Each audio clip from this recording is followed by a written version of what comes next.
What's up YouTube? I'm Josh Newlin from Newlin Performance, and in this video I'm going to show you how to make a soccer CV or resume that you can send to college coaches.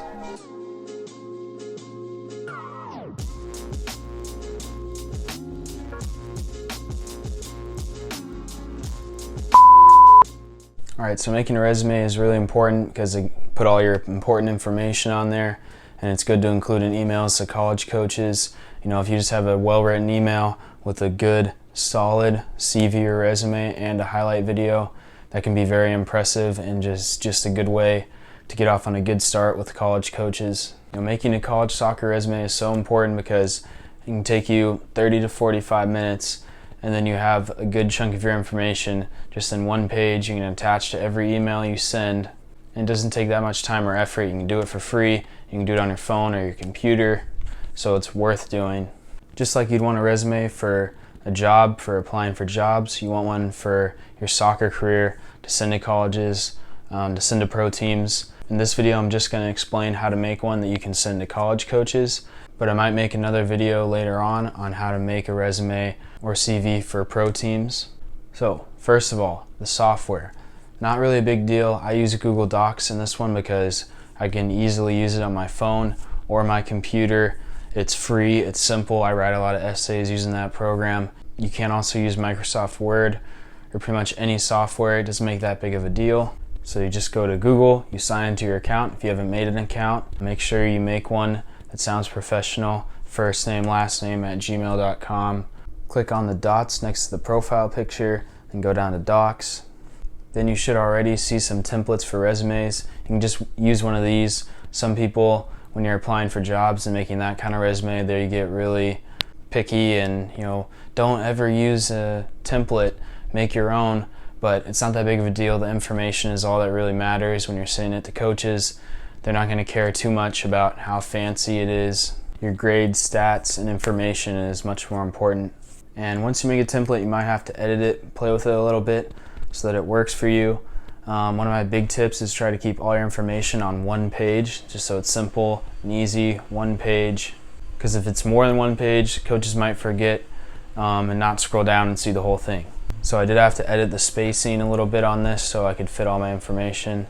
And just so you know, this resume is an example.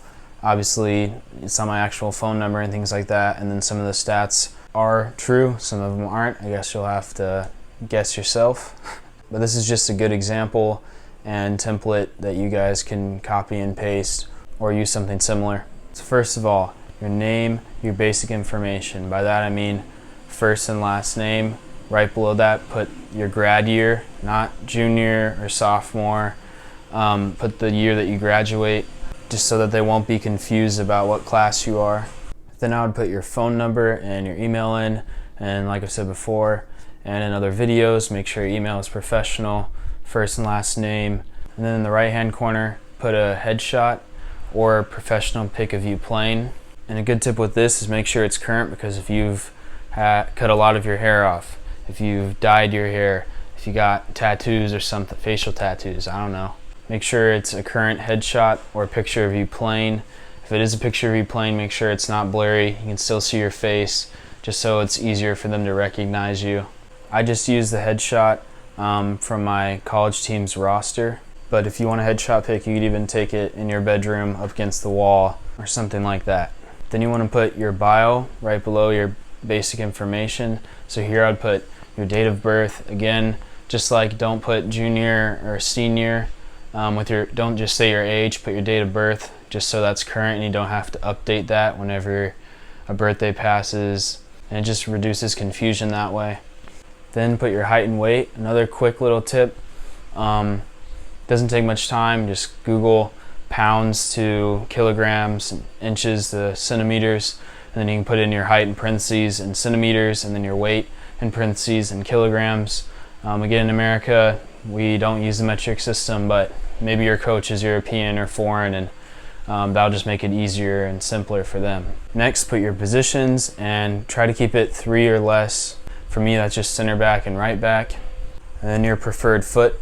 Below your bio, put academics, because that is super important on getting into schools.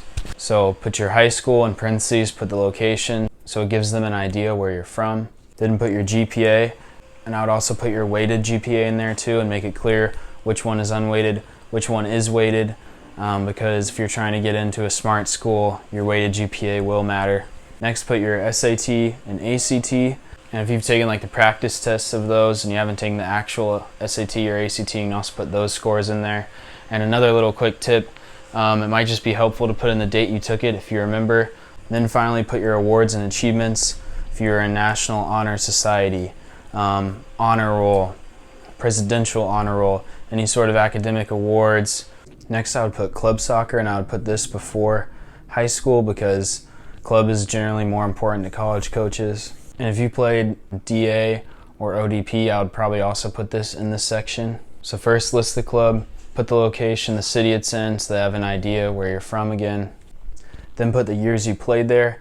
And for you guys, if you're saying this to college coaches and you're still playing there, say through present, because if you put through 2019 or something, they're going to think that you might have quit or something like that and just create confusion. So if you're still there, put 2017, whatever the year, through present. Then if you're a captain, put that next. Put your games played, goals and assists, just your basic stats, and then your positions. So I only included my positions here because one of them was different than the positions I listed in my bio. I did play wing for a year for my club. And then last, I would put any awards or achievements you got with that club. You know, whether you finished top 3 in a certain tournament, won a tournament, and any individual awards as well. And I would probably put any clubs you played for within the last 4 years or so, because if you're a freshman, if all you list on there is 1 year of club experience, that looks kind of weird to them.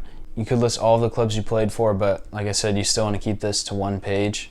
But if you're going to be a senior next year, I wouldn't really bother listing club experience and awards and achievements that you got before you were in high school. Next, high school soccer. Put the name of your high school, put the location again.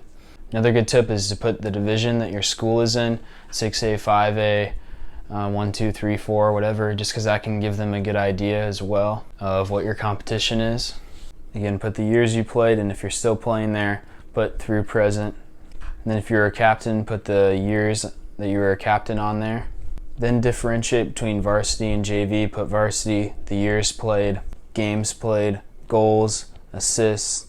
If your positions differ from the positions you already listed, then it might be good to list the positions in this section again. And then put your awards, team awards, like if you were district champions, state champions, and also individual, all district, all region, all state, throw that in there. And then have a section for JV if you played JV, the years played, just the basic stats. I didn't put too much in that section. And then finally, references. As you can see, Billy Bob, Bob Billy, Joe Mama. In parentheses, put their relation to you, and it shouldn't be a relative or a peer. It should be ideally one of your coaches, and then I also put in personal trainer there, so if there's someone you work out with or train with a lot, they can be a great reference for you. Put their phone number and emails in there, and that's about it for your resume.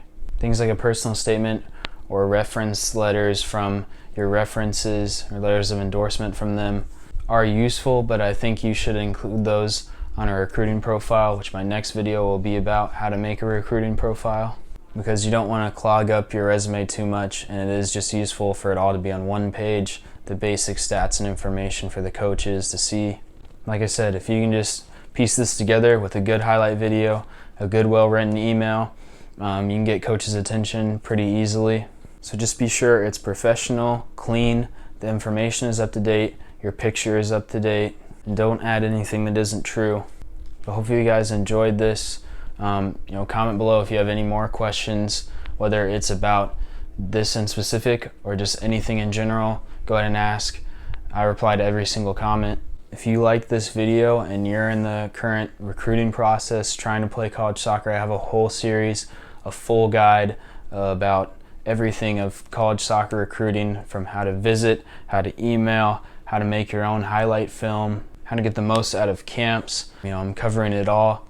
So be sure to check that out. I'll include a link to that series. And if you want to see more videos like this, like and subscribe. Also hit the bell icon once you've subscribed so you're notified whenever a new video is out. I post twice a week, normally on Wednesday and Saturdays. So thank you all again, and I'll see you on the next one.